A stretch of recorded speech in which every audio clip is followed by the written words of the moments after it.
Hey, everybody, welcome to Hearing God in Luke chapter 17. And I'm down in the prayer room at church because it is carpet cleaning week at First Baptist Church, and my office is on the list of rooms that will have their carpet cleaned this week. So I'm thankful for that, but it also has displaced me temporarily. So here I am, and my highlight for today is verses 26 through 30 of Luke 17, which reads like this.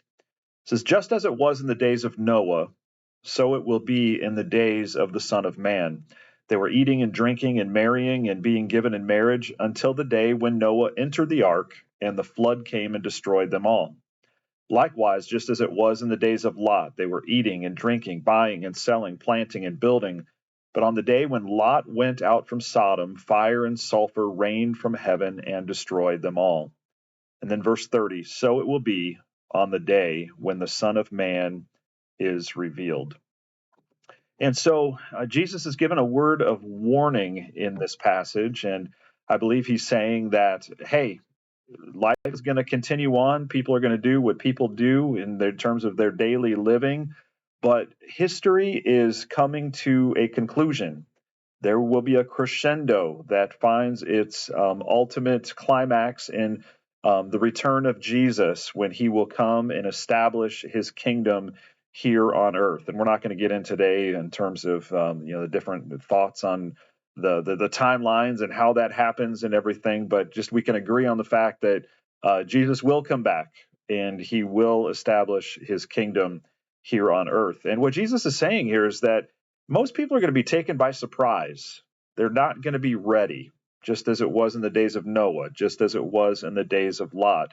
People are going to be going about their daily activities, and they will not be prepared.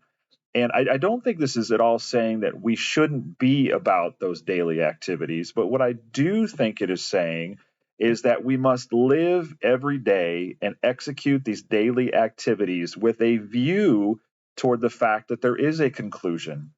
One of the books that has been impactful in my life is The 7 Habits of Highly Effective People. And one of those 7 habits is that we are to live with the end in mind. We are to start with the last chapter of the book, of the story of our lives, what we want that to look like, and then work backwards from there in determining the kind of lives that we want to live.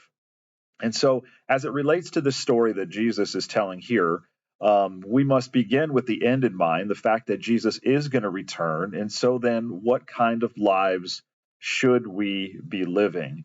And I believe it gives us context. It gives us perspective for these daily activities, and it helps us to not get anxious and uptight about things that we shouldn't get anxious and uptight about.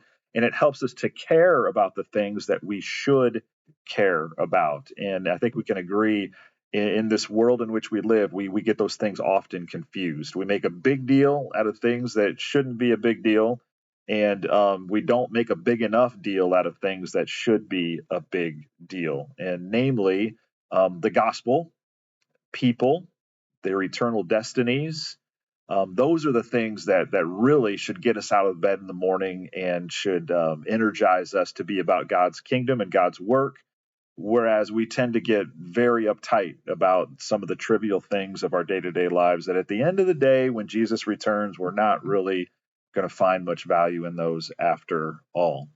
And so I don't believe this is telling us that we need to go sell everything and we need to go live out in the desert somewhere and just wait till Jesus comes back. I think it's telling us, hey, go about your lives, but do so in a state of vigilant readiness and preparedness. And while you do that, help other people be prepared and to be ready as well.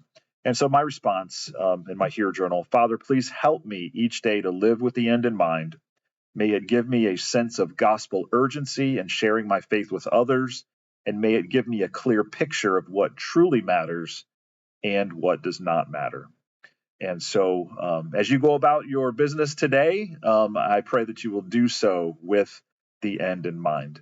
And so thank you for joining me today, Luke 17, and look forward to joining with you again soon.